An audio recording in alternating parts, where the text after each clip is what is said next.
Genesis chapter 19 verses 1 to 11. 창세기 19장 1절부터 11절 말씀. 오늘 본문의 말씀 같이 읽겠습니다. 시작.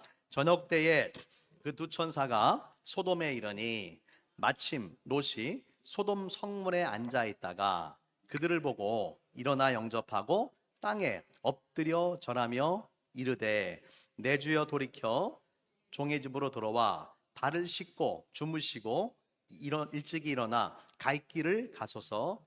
그들이 이르되 아니라 우리가 거리에서 밤을 새우리라. 롯이 간청하매 그제서야 돌이켜 그 집으로 들어가는지라. 롯이 그들을 위하여 식탁을 베풀고 무고병을 구우니 그들이 먹으니라. 그들이 눕기 전에 그 성 사람 곧 소돔 사람들이 노소를 막론하고 원근에서 다 모여 그 집을 에워싸고 롯을 부르고 그에게 이르되 오늘 밤에 내게 온 사람들이 어디 있느냐 이끌어내라. 우리가 그들을 상관하리라. 롯이 문 밖에 무리들에게 나가서 뒤로 문을 닫고 이르되 청하노니 내 형제들아 일어나글 행하지 말라. 내게 남자를 가까이 하지 아니한 두 딸이 있노라. 청하건대 내가 그들을 너희에게로 이끌어내리니 너희 눈에 좋은 대로 그들에게 행하고 이 사람들은 내 집에 들어왔은즉 이 사람들에게는 아무 일도 저지르지 말라. 그들이 이르되 너는 물러나라. 또 이르되 이자가 들어와서 거류하면서 우리의 법관이 되려 하는도다. 이제 우리가 그들보다 너를 더 헤아리라 하고 롯을 밀치며 가까이 가서 그 문을 부수려고 하는지라. 그 사람들이 손을 내밀어 롯을 집으로 끌어들이고 문을 닫고 문 밖에 무리를 대소를 막론하고 그 눈을 어둡게 하니 그들이 문을 찾느라고 헤매였더라. 아멘. 자리에 앉으시기 바랍니다. 여러분, 우리가 살고 있는 세상은 완전하거나 완벽한 세상이 아닙니다. 오히려 문제투성이에요. 전쟁과 기아와 온갖 질병 또 온갖 범죄가 난무하는 세상이 우리가 사는 세상이고요. 또 악하고 때로는 악하고 불의한 사람들이 오히려 떵떵거리면서 더 잘 살고 정직하고 성실하게 사는 사람들은 고통당하고 어려움을 당하고 억울한 일을 당하는 그런 경우들도 많죠. 여러분, 세상이 왜 이렇게 됐을까요?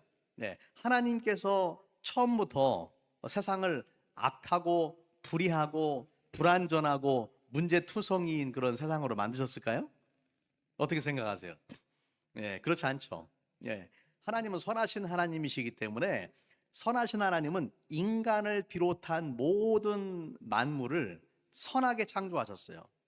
하나님이 창조하신 그대로 인간이 선한 존재로 살아갔다라면요, 지금 세상은 천국이 되었을 거예요.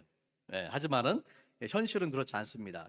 왜냐하면 인간이 하나님을 거부하고 죄악된 욕망을 따라서 그 욕심을 따라서 살다 보니까 세상이 점점 더 악하게 변질이 된 변질. 하나님이 원래 그 의도하셨던 세상으로부터 멀어지게 된 것입니다. 그래서 이 로마서 1장에 보면은요, 하나님께서 세상에서 벌어지는 많은 범죄의 리스트를 말씀을 하시는데, 그 리스트를 말씀하시면서 그 모든 죄들이 일어나게 되는 근본적인 원인이 무엇인지에 대해서 이렇게 표현을 합니다. 자, 로마서 1장 28절 말씀 같이 한번 볼게요. 시작. 또한 그들이 마음에 하나님 두기를 싫어하며 하나님께서 그들을 그 상실한 마음대로 내버려 두사 합당하지 못한 일을 하게 하셨으니. 자, 보세요. 왜 세상에 온갖 죄악된 일들이 난무합니까? 이유가 뭐예요?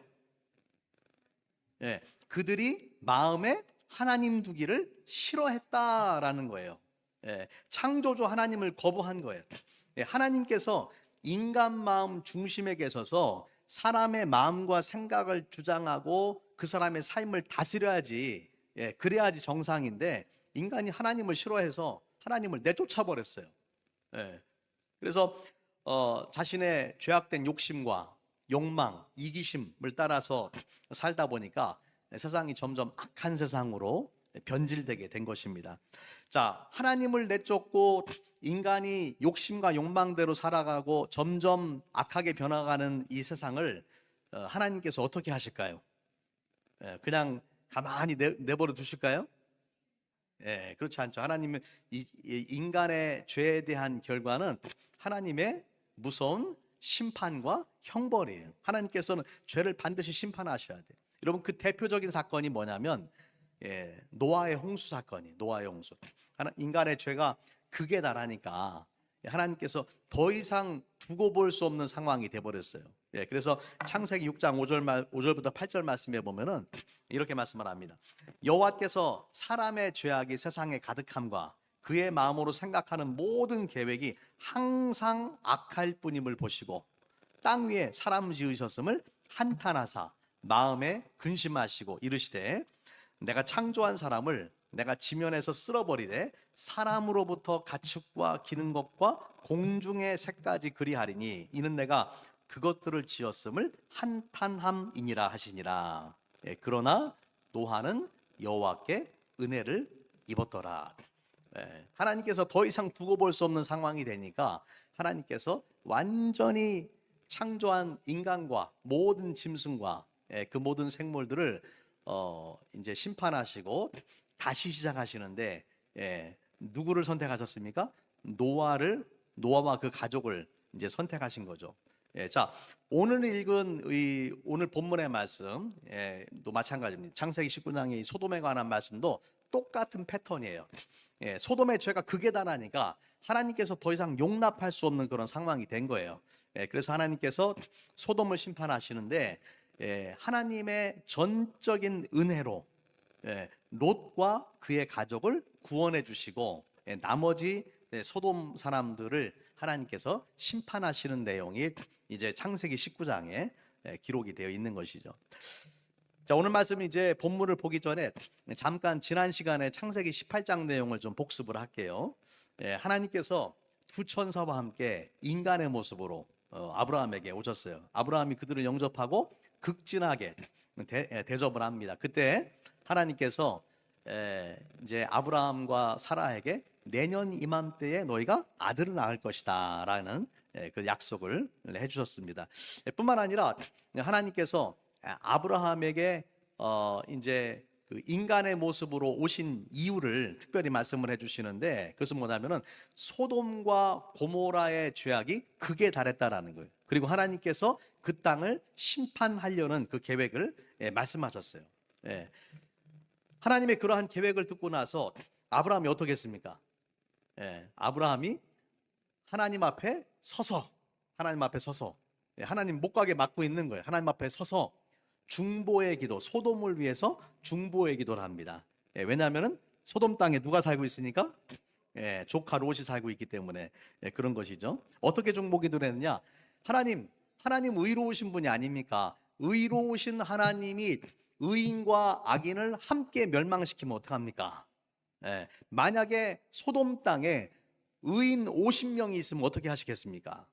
그렇게 하나님 앞에 따졌어요. 그랬더니 하나님께서 소돔 땅에 의인 50명이 있으면은 그들을 위해서 온 지역을 용서하리라 말씀하셨어요. 50명만 살려주는 게 아니라 그 50명 때문에 나머지 사람들을 내가 다 살려주겠다. 그랬더니 아브라함이 물러서지 않고 50명 중에 5명이 부족하면 어떡하시겠습니까? 그런데 하나님께서 45명만 있어도 내가 멸망시키지 않겠다. 근데 아브라함이 여기서 그치질 않죠.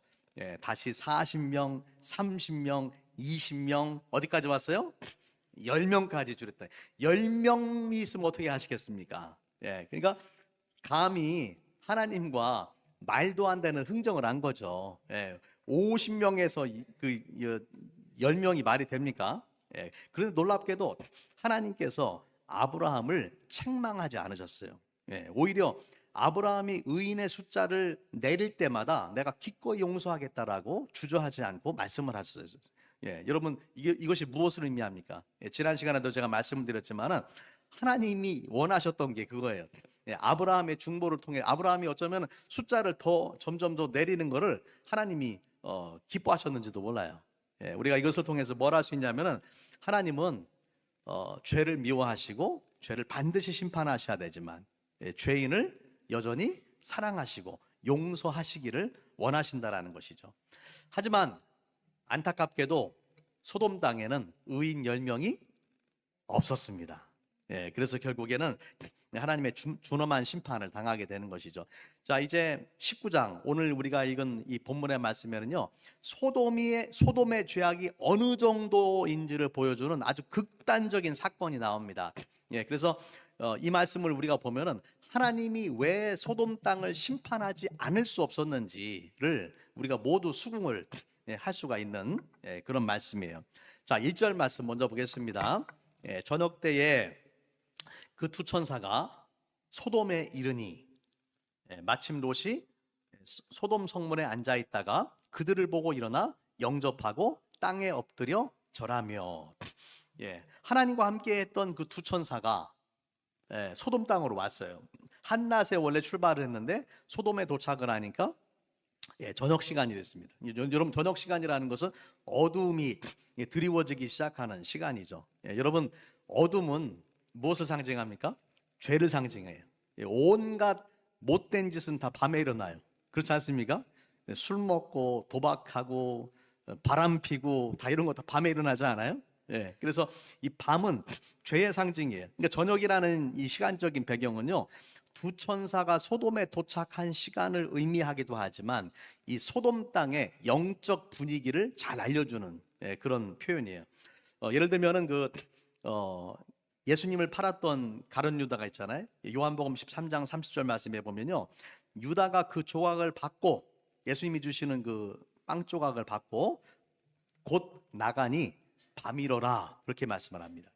그러니까 밤이라는 시간이 가룟 유다가 빵 조각을 받고 나간 시간도 밤이지만 가룟 유다의 영적 상태를 보여주는 게 바로 이 밤이라는 표현이죠. 자, 두 천사가 소돔 땅에 도착했을 때 마침 롯이 성문에 앉아 있었어요. 여러분, 구약 시대의 성문은 이 공개적인 장소예요. 여기서 장사 상거래를 하고 재판을 하고 여러 가지 종류의 그런 계약들을 하는 공개적인 장소가 성문인데, 궁금한 것이 왜 롯이 이 저녁 시간에 해가 지면 집에 들어가야 되는데 집에 안 가고 성문에 앉아 있는가? 학자들이 여러 가지 추측을 해요. 추측을 하지만은 뭐 정확한 이유는 알 수는 없어요. 아브라함이 미리 사람을 보내가지고 천사들이 온다고 얘기를 해줬는지, 아니면은 롯이 할 일이 없어서 빈둥빈둥 나와서 성문에 앉아 있는지 알 길은 없으나, 어쨌든 천사들이 오는 그 시간에 롯이 성문 앞에 앉아 있다가 천사들이 오는 것을 보고 일어나서 영접하고 땅에 엎드려 절합니다. 이것은 마치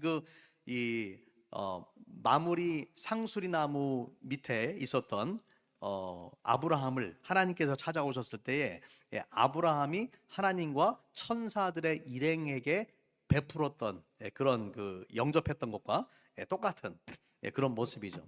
자, 2절 말씀 보겠습니다.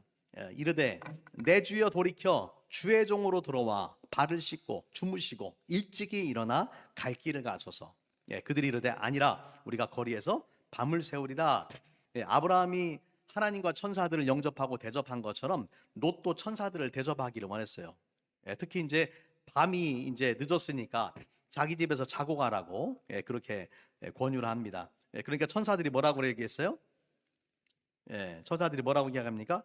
아니라 우리가 거리에서 밤을 새우리라. 거리라는 것은 광장을 의미해요. 광장. 그러니까 거리에서 밤을 새운다고 하니까 롯이 끝까지 간청을 합니다. 3절 말씀에 보면은 3절 말씀에 보면 롯이 간청함에, 그러니까 롯이 소돔의 밤거리에서 밤을 새우면 안 됩니다 라고 말하는 거예요. 왜냐하면은 소돔의 밤거리가 얼마나 위험한지를 롯이 너무나 잘 아는 거죠. 그래서 간청을 해서 그제서야 돌이켜 그 집으로 들어오는지라. 롯의 간청을 듣고서 두 천사가 롯의 집으로 갔어요. 롯이 그들을 위하여 식탁을 베풀고 무교병을 구우니 그들이 먹으니라. 무교병은 이제 그 누룩을 넣지 않고, 그러니까 빨리 만들 수 있는 그런 그 떡이 무교병입니다. 자, 그래서 3절까지는 좋았어요. 아무 문제가 없어요. 천사들이 방문했고 성문 앞에서 이 롯이 마침 그 앉아 있다가 천사들을 영접하고 자기 집까지 이렇게 모시고 온 거예요. 여기까지는 아무 문제 없어요. 하지만 이제 4절부터 문제가 시작됩니다. 이제부터 소돔이 어떤 곳인지를 보여주는 중요한 사건이 벌어지게 되는 것입니다. 자, 4절. 그들이 눕기 전에, 잠자리 들기 전에 그 성 사람 곧 소돔 백성들이 노소를 막론하고 원근에서 다 모여 그 집을 에워싸고, 두 천사가 이방인의 두 천사가, 그러니까 천사라고 생각 뭐 하지 못했겠죠. 두 사람의 이방인이 롯의 집에 방문했다는 소식이 소돔 성 안에 순식간에 번졌어요. 그래서 사람들이 지금 모여들었는데 그 모인 이유가 충격적입니다. 자, 5절 말씀해 보니까 같이 한번 읽을게요. 시작. 롯을 부르고 그에게 이르되 오늘 밤에 내게 온 사람들이 어디 있느냐 이끌어내라. 우리가 그들을 상관하리라. 여러분 보세요. 오늘 밤에 내게 온 사람들이 어디 있냐? 끌어내라. 우리가 그들을 상관하리라. 여러분 여기서 상관한다는 말이 어떤 의미냐면은 성적 관계를 갖는다는 말이에요. 성적 관계. 근데 문맥을 고려해 보니까 이 말이 어떤 의미가 가지고 있냐면요, 동성 간에 집단 섹스를 하겠다라는 거예요. 동성 간의 집단 섹스. 여러분 소돔이 얼마나 타락한 도시인지를 보여주는 거예요. 그래서 영어로 남자 동성애자를 말하는 단어가 소도마이트라는 단어가 있어요. 소도마이트, 소돔 사람이라는 단어가 남자 동성애자를 의미하는 그런 단어예요. 그만큼 소돔 사람들이 이런 그 동성애라는 죄가 만연하게 그 땅에 퍼져 있었다라는 거죠. 여러분 동성애는 하나님의 창조 질서를 위반하는 그런 죄악입니다. 성경에서 분명히 악한 것으로 규정하고 있고 하나님께서 분명히 그러한 죄에 대한 심판을 말씀하셨어요. 우리 몇 가지만 보면은요, 레위기 20장 13절 말씀에 보면은 누구든지 여인과 동침하듯 남자와 동침하면 둘 다 가증한 일을 행함인즉 반드시 죽일지니 저희의 피가 자기에게로 돌아가리라. 하나님께서 싫어하시는 죄예요. 로마서 1장 26절과 27절 말씀에 보면은 이 때문에 하나님께서 그들을 부끄러운 욕심에 내버려 주셨으니 곧 그들의 여자들도 순리대로 쓸 것을 바꾸어 영리로 쓰며 이와 같이 남자들도 순리대로 여자 쓰기를 버리고 서로 향하여 음욕이 부릴 듯하며, 지금 남자끼리 여자끼리 서로 음욕이 부릴 듯하다 그런 말이죠. 남자가 남자와 더불어 부끄러운 일을 행하여 그들의 그릇 때문에 상당한 보응을 그들 자신이 받았느니라. 이게 동성애에 대한 그런 말씀인 것입니다. 또 유다서 1장 7절 말씀에 보면요, 소돔과 고모라와 그 이웃 도시들도 그들과 같은 행동으로 음란하며 다른 육체를 따라 가다가, 다른 육체라는 것은 이 동성을 말하는 거예요. 영원한 불의 형벌을 받음으로 거울이 되었느니라. 그래서 하나님께서 동성애를 아주 싫어하시고 그 죄에 대해서 심판하시는데 그 대표적인 도시가 어디라고요? 소돔과 고모라라. 소돔과 고모라다. 그렇게 말씀하는 거죠. 자, 그런데 오늘 이렇게 집단으로 왔는데 그 4절의 말씀을 보면요, 참 참담한 기록이 있습니다. 오늘 말씀의 4절. 자, 다시 한번 4절로 돌아가서 보니까 그들이 눕기 전에 그 성사람 곧 소돔 백성들이 왔는데 누가 왔어요? 노소를 막론하고 원근에서 다 모여서 그 집을 에워쌌다. 자, 보세요. 한두 사람이 온 것이 아니에요. 소문 듣고 원근에서 가까이 있는 사람, 멀리 있는 사람 소문 듣고 다 왔다라는 거예요. 마치 그 영화 속에 나오는 좀비들처럼 막 모여드는 거예요. 근데 뿐만 아니라 이렇게 모여든 사람들이 일부 특정한 계층과 나이의 사람들만이 모인 것이 아니라 뭐라고 되어 있습니까? 노소를 막론하고 왔다. 노인이나 젊은이나 막론하고 모든 세대의 사람들이 이 죄에 동참했다라는 거예요. 여러분, 이게 말이 됩니까? 예? 얼마나 통탄할 그런 일이에요.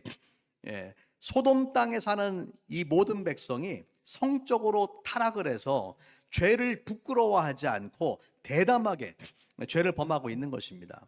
예. 이런 죄가 다른 지역에서도 있을 수는 있어요. 그러나 숨어서 몰래 죄를 범한단 말이에요. 근데 소돔은 그렇지가 않았어요.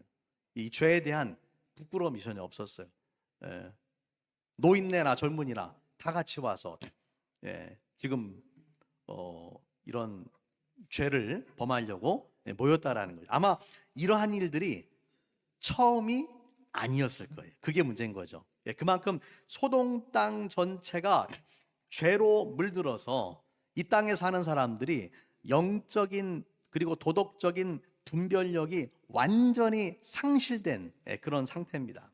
그러니 이러한 도시에 의인 10명이 있을 리가 만무하죠. 의인 10명 있을 수가 없어요. 도덕과 윤리가 완전히 무너졌어요. 그러니 거룩하신 하나님이 이곳을 심판하지 않을 수가 없는 거예요. 자, 사람들이 이렇게 와서 집단으로 와서 천사들을 내놓아라, 우리가 상관하리라, 그렇게 얘기하니까 롯이 6절과 7절 말씀입니다. 롯이 문 밖에 무리에게로 나가서 뒤로 문을 닫고 자기만 혼자 나간 거죠. 7절 말씀에 이르되 청하노니 내 형제들아 이런 악을 행하지 말라. 적어도 롯은 이 소돔 땅에 살았지만 아직 이러한 죄를 범한 사람은 아니었어요. 잘못된 선택을 해서 소돔이라는 도시에 살았지만은 하나님을 향한 믿음을 다 잃어버린 것은 아니었습니다. 그래서 신약에 베드로 후서에 보면요, 롯에 대한 기록이 나오는데 이렇게 말씀을 합니다. 베드로 후서 2장 6절부터 8절 말씀 제가 한번 읽어보겠습니다.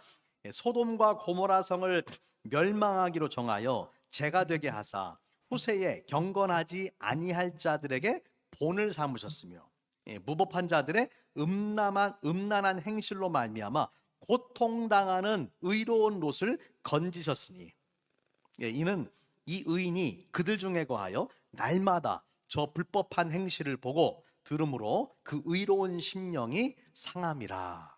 이 말씀에 보면은 롯을 뭐라고 표현했냐면은 의인이다라고 그렇게 표현을 했습니다. 하지만 하나님 앞에 완전한 사람은 아니었어요. 소돔이라는 땅을 선택했을 때부터 그건 잘못된 선택이죠. 그러니까 이 땅에 살면서 롯의 갈등과 괴로움이 얼마나 많았겠어요. 하지만 롯은 소돔을 떠나지를 않았어요. 자기가 소돔을 선택해서 이사를 했고 그리고 소돔을 떠나지 않았어요. 근데 오늘날로 말하자면은 롯은 어떤 사람이냐면은 세상적인 그리스도인, 세상적인 그리스도인. 그러니까 하나님 앞에 온전히 헌신하지도 못하고 그렇다고 해서 세상 죄를 막 즐기면서 살아가는 사람도 아니고 하나님과 세상 사이에 양다리를 걸치고 늘 고민하고 갈등하면서 살아가는 그러한 모습을 우리가 소돔 롯을 통해서 우리가 볼 수가 있는 것입니다. 롯이 진정한 믿음의 사람이었고 롯이 정말 그 하나님 앞에 경건한 사람이었다라면은 벌써 소돔 땅을 떠났어야 정상이에요. 하지만 롯은 떠나지 않았어요. 아마 롯이 그 땅에 정착해서 아이들을 키우고 비즈니스를 하고 하다 보니까 어떻게 됐겠습니까? 소돔이 주는 가나안 땅이 주지 못하고 소돔이 주는 그런 세상적인 즐거움과 물질적인 기쁨과 유익이 분명히 있었을 거예요. 그러다 보니까 죄악된 세상에 살면서 하나님이 누구신지는 알지만 하지만은 하나님 앞에 온전히 자신을 헌신하고 구별된 삶을 살지 못하다 보니까 늘 고민하고 갈등하면서 살아가는 것이 바로 롯의 그런 모습이었습니다. 자, 소돔 사람들이 이렇게 몰려드니까 롯이 그들을 막기 위해서 제안을 합니다. 근데 이 제안이 아주 이상한 제안을 합니다. 어떻게 제안을 하냐? 8절 말씀해 보니까 내게 남자를 가까이 하지 아니한 두 딸이 있노라.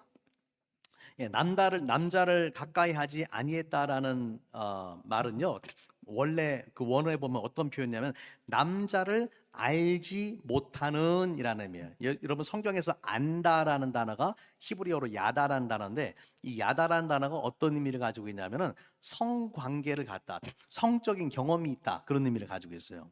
그러니까 남자를 알지 못한다는 얘기는 뭐예요? 성적 경험이 없는 처녀 딸이 둘이 있다라는 거예요. 그런데 계속해서 8절에 보니까 청하건대 내가 그들을 너희에게로 이끌어내리니 너희 눈에 좋을 대로 그들에게 행하고, 이 사람들, 그 천사들이죠, 내 집에 들어왔은즉 이 사람들에게는 아무 일도 저지르지 말라. 여러분, 이게 지금 말이 되는 얘기예요? 지금 상식에 완전히 어긋난 제안을 하고 있잖아요. 자, 왜 롯이 이렇게 상식에 어긋난 이야기를 하느냐? 여러 가지 해석이 있긴 해요. 그 중에 하나는 뭐냐면은, 두 천사를 찾아서 온 소돔 사람들이 동성애자들이기 때문에 이 사람들한테 두 딸을 내어줘도 아무런 성적 관계를 맺지 않을 것이다 라고 판단해서 이런 제안을 했다라고 하는 그런 해석도 있습니다. 하지만 이건 말이 안 되는 거죠. 악을 막기 위해서 또 다른 악을 제안한다라는 것은 말이 안 되는 거예요. 여러분, 이거 뭐를 의미하냐면요, 그만큼 소돔이라는 영적으로 도덕적으로 타락한 도시에 살면서 롯의 영적인 분별력이 흐려져 버렸다라는 거예요. 여러분, 죄악된 세상에 살면은 우리가 그 죄에 자기도 모르게 물들게 돼 있어요. 그러니까 지금 롯의 상태가 그런 상태예요. 자, 롯이 이런 말도 안 되는 제안을 했습니다. 그런데도 불구하고 소돔 사람들은 롯의 말을 듣지 않아요. 막무가내입니다. 자, 9절 말씀 보면은 그들이 이르되 너는 물러가라. 또 이르되 이자가 들어와서 거류하면서 우리의 법관이 되려 하는도다. 네가 뭔데 우리한테 이래라 저래라 하느냐, 그런 거죠. 이제 우리가 그들보다 너를 더 헤아리라 하고 롯을 밀치며 가까이 가서 그 문을 부수려고 하는지라.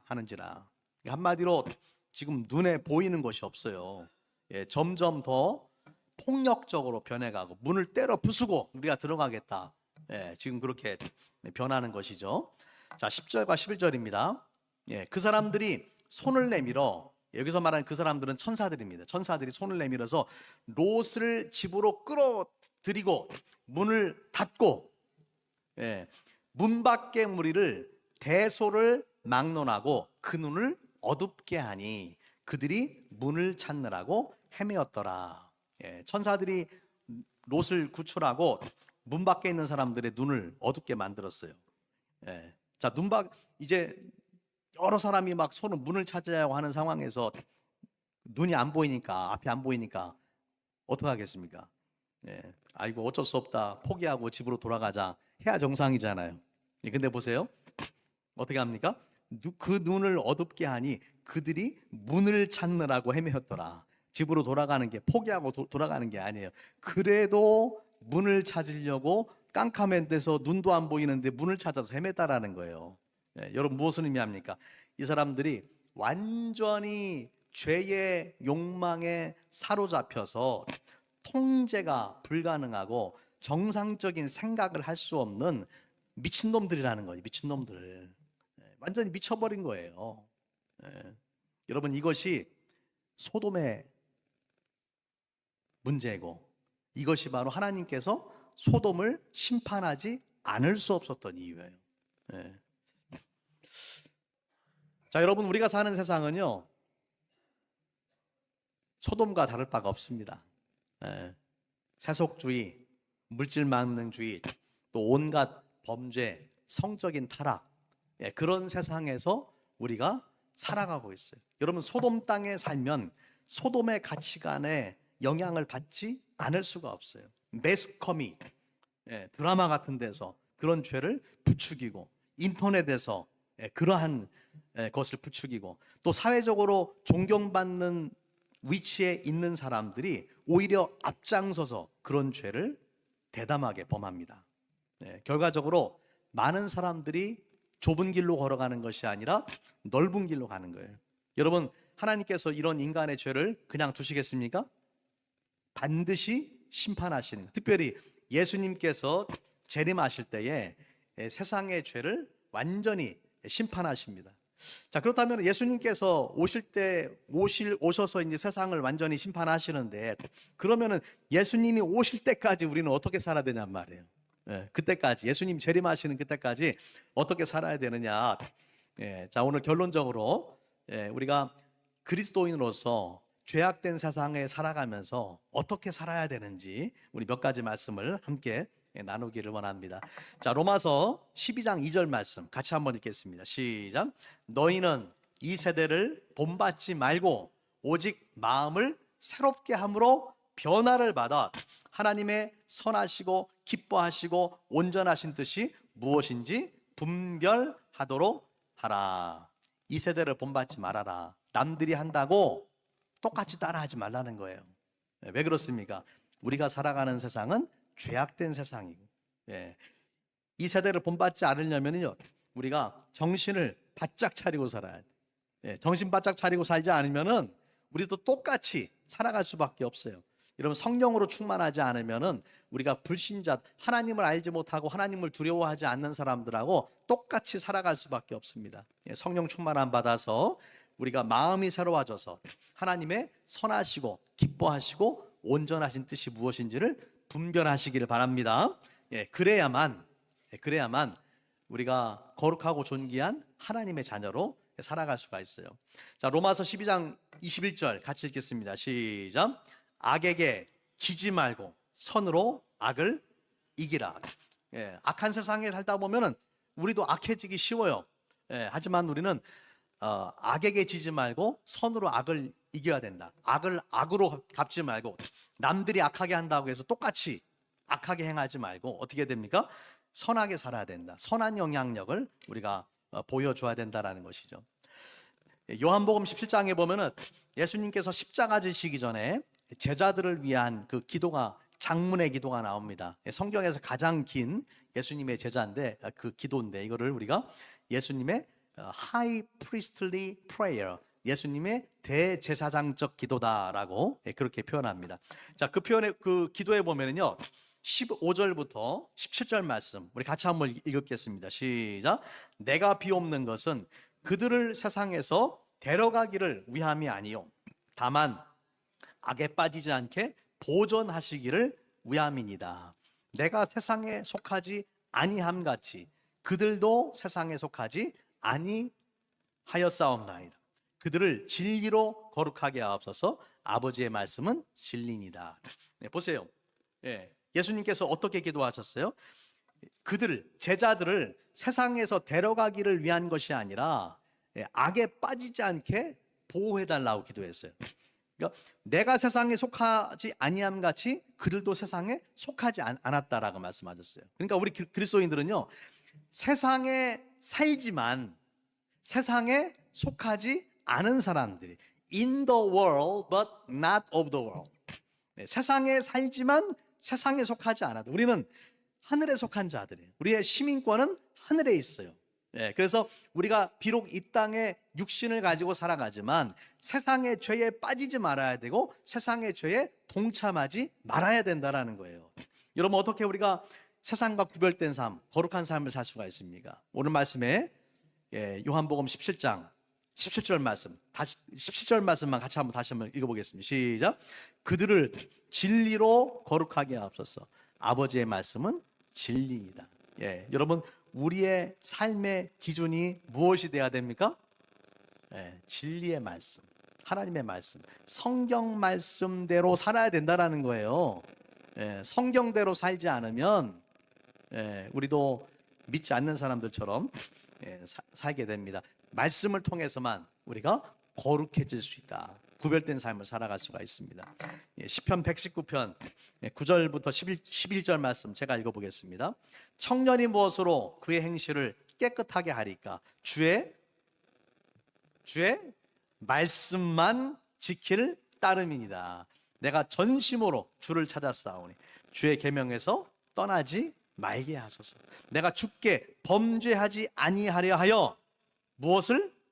주의 말씀을 내 마음에 두었나이다. 하나님의 말씀이 내 마음에 없으면 어떻게 됩니까? 범죄하게 된다는 이야기죠. 범죄하지 않으려고 주의 말씀을 내 마음에 두었습니다. 하나님의 말씀이 없으면 범죄하게 된다라는 거예요. 세상 기준에 따라 살아가게 된다. 하나님의 말씀이 내 마음에 있으면 하나님의 기준대로 살게 되는 거예요. 하나님의 말씀이 없으면 그런 영적 분별력이 없어요. 디선먼트가 없어요. 그냥 남들 사는 대로 똑같이 사는 거예요. 여러분, 이것이 얼마나 무서운 죄악입니까? 시편, 우리가 잘 아는 119편 105절 말씀 같이 읽습니다. 시작. 주의 말씀은 내 발의 등이요 내 길의 빛이니. 어두운 세상, 영적으로 어두운 세상에 우리가 살면서 어떻게 하면 길을 잃지 않고 헤매지 않을 것이냐. 주의 말씀만 내 발의 등이고 내 길의 빛이니다. 그 말씀을 묵상하고 그 말씀을 생명보다 귀하게 여기고 하나님의 말씀을 타협하지 않고 어떤 대가를 지불하더라도 그 말씀 앞에 순종하기 위해서 살아야지. 그래야지 우리가 세상의 악에 우리 자신을 물들이지 않을 수 있다는 것입니다. 자, 마지막으로 빌립보서 2장 15절 말씀 같이 큰 소리 읽겠습니다. 시작. 이는 너희가 흠이 없고 순전하여 어그러지고 거스르는 세대 가운데서 하나님의 흠없는 자녀로 세상에서 그들 가운데 빛으로 나타나며.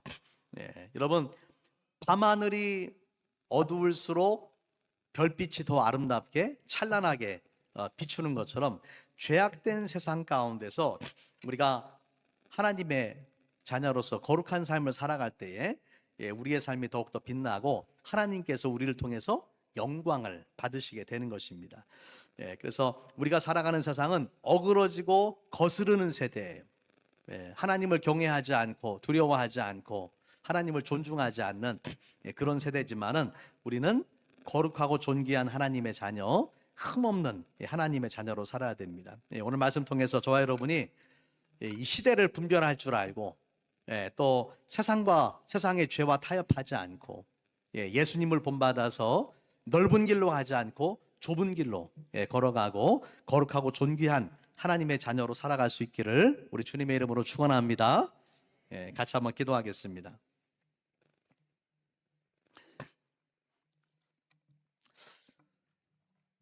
오늘 소돔에 관한 말씀은 여러분, 우리가 살아가는 세상이 어떤 세상인지, 우리가 살아가는 세상의 영적인 그런 상태를 너무나 잘 보여주는 그런 말씀입니다. 하나님은 소돔의 죄를 용납할 수가 없었습니다. 하나님은 소돔의 죄를 반드시 심판하십니다. 하지만 감사하게도 하나님은 은혜로 욥과 그의 가정을 구원해 주십니다. 여러분, 저와 여러분은 죄악된 세상 가운데 십자가 보혈의 은혜로 선택받고 구원받은 사람들입니다. 그렇다면 주님 앞에 서는 그날까지 우리가 어떻게 살아야 되겠습니까? 오늘 말씀처럼 우리가 세상에 죄와 타협하지 않고 거룩하고 존귀한 하나님의 자녀로 살아야 됩니다. 그러기 위해서는 세상의 기준으로 사는 것이 아니라 하나님의 말씀을 붙잡고 그 말씀을 생명처럼 귀하게 여기고 살아야 됩니다. 하나님의 말씀을 주야로 묵상하고 그 말씀대로 살아야 됩니다. 그렇지 않으면 우리도 영적인 분별력을 상실하고 믿지 않는 사람들처럼 넓은 길로 갈 수밖에 없습니다. 오늘 말씀 앞에 여러분 결단하시기 바랍니다. 주님, 어떠한 대가를 지불하더라도 나는 하나님의 자녀로 살겠습니다. 어떤 대가를 지불하더라도 하나님의 말씀을 붙잡고 살겠습니다. 나의 부족함과 연약함을 주님이 아시오니 내 마음과 생각을 주장해 주시고 주님 앞에 서는 그날까지 부끄럽지 않은 삶, 거룩하고 존귀한 하나님의 자녀다운 삶을 살게 하여 주시옵소서. 우리 같이 한번 이 시간 같이 한번 기도하겠습니다.